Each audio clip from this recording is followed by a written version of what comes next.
Kok ndi ngono ku mau? Kok warung ngopi. Ngopi. Lah ngopi apa salahe? Omah dicawisi kopi.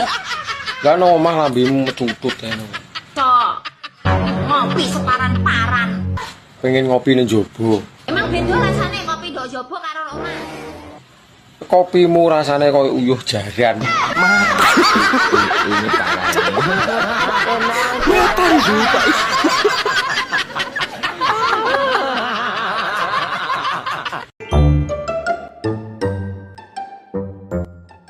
Wong tuwek kok lek menangi dhewe.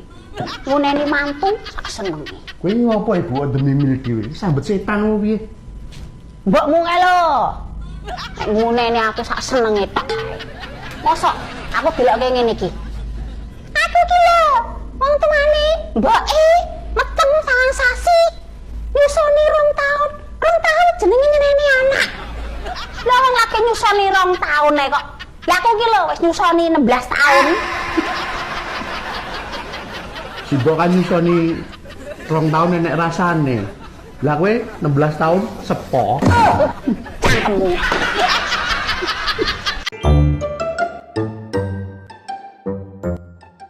Apa sing kuat ora sing pakar. Sopo sing manuke ra kanginan. Ditinggal pas penak-penake terus ora ditutuke selak konangan bojone.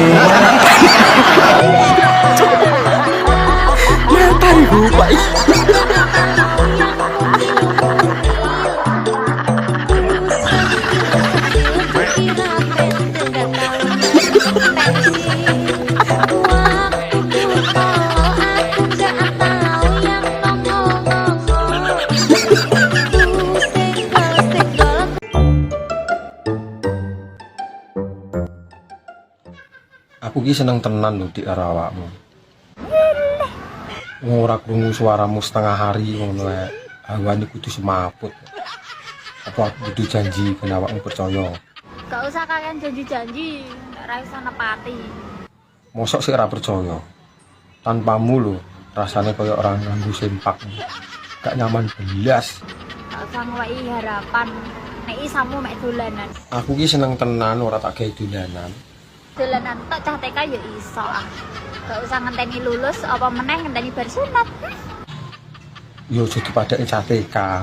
Awake dhewe dolanane kan pitik-pitikan. Terus ngomong Mas aku nyanyi selama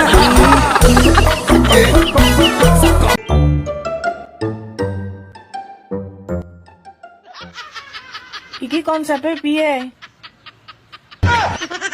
Lah piye to? Sida apa ora?